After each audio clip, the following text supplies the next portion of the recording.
house in progress. In progress Hobbit house. And what's been done thus far has been the product of 3 weekend workshops that we've done in May, June, and July. Just last weekend we finished one up. And so workshop participants and apprentices here at New Forest have been involved in designing the house and site preparation, gathering materials. Again, these are cedar poles collected here on site from the land. The stone has all come either from this land or again the neighbor's land. And basically what we've got so far is there's a trench dug for the footings that's filled with a gravel pea stone type fill. And then above it, we've been constructing this stone wall, a mix of the local stone and mortar that will basically be the footings or the base. And then building up from the top of the stone wall, we're really using an interesting piece of fill for this. These are burlap bags that are filled with wood chips, and we fill them up with wood chips and stitch them together, and then we'll take the whole burlap bag and dip it in a lime plaster and then stack them, and that will basically be the walls. And then we'll come and plaster over the burlap to sort of seal it in with an earthen plaster, and there's your wall. Building soil is a big thing back here. We're really working with trying to rehabilitate the natural landscape based on what nature wants to do. So when Bill and I first started looking back here and speaking with Charles and Julia, our permaculture directors, about what are we going to do sort of long term to remediate the water and do different things. One of the things we figured is that we're going to let nature do what it's doing in some ways. There's a lot of sedges and brushes and some grasses coming in. And those are basically nature's plants that come in and take up the water and remediate the water if there's contamination. So we're letting them sort of come in, and we've decided to come and cut and not pull out and uproot and disturb the soil, but just come in and cut the sedges, let them lay, and then they'll kind of grow back and we'll cut them again. So we're basically adding biomass, and we're building and building and building. The land has had enough taken from it. We don't want to keep taking. We want to just build and bring nourishment back to the land here. So what we did is we came in and cut, there were some grasses and sedges growing here. We came in and cut them, let them lay, and then we brought in, we have this huge pile of topsoil, rocky topsoil, but topsoil that is from the property that's been sort of moved around and excavated from different projects. So we brought in some of that and laid it down, and we get donkey manure from a neighbor. So we came in and laid the donkey manure down, and then we've spread cover crop seeds. So this is full of just germinating oats and barley and sweet clover.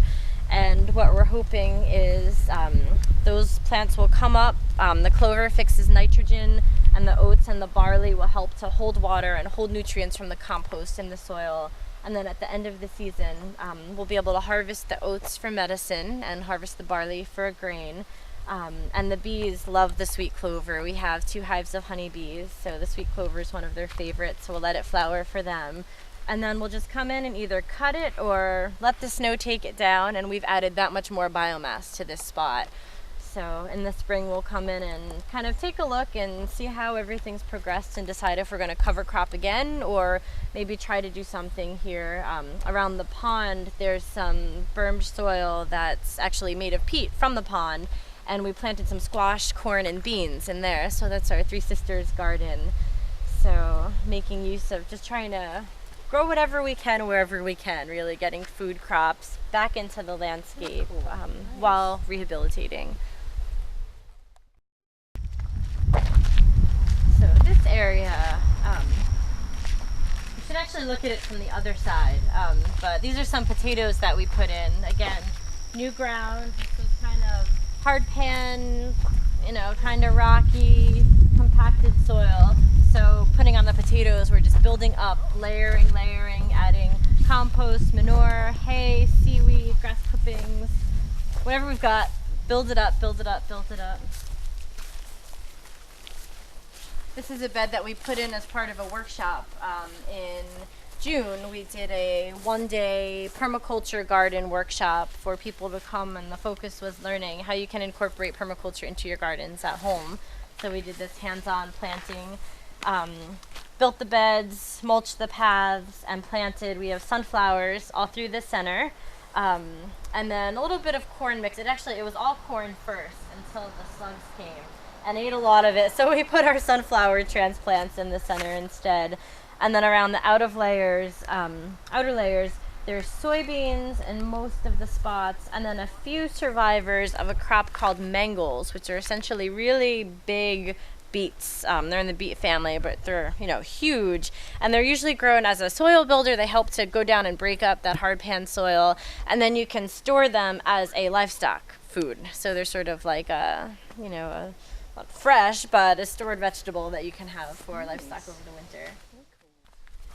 So when Bill and I came in the end of February, the metal structure of the greenhouse, the overarching beams, were set up, and they were over here. This is what we call the space formerly known as the greenhouse.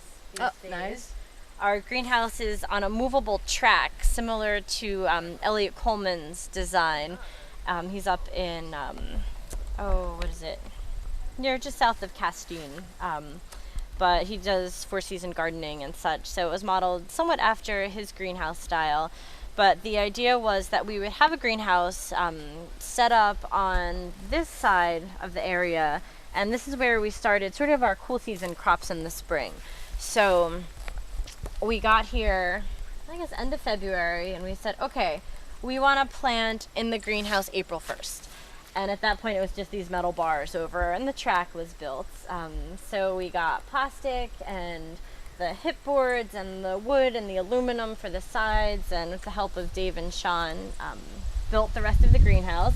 And April 2nd, we planted in here. All the snow hadn't melted under it yet by April 1st, so we had another day. But we came in and we seeded carrots and beets, Swiss chard, kale, mustard greens, some leeks and onions and scallions, and spinach. And the spinach we planted in the far bed, it's since come out, but we came in and went to plant, and we could only put our fingers in and maybe, half an inch to an inch into the soil, and then we hit ice.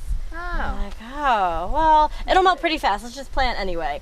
And so we planted the spinach into the ice, essentially, and we were just delighted when, a couple weeks later or whatever it was, little spinach started coming up. Cool. We had this fantastic spinach crop.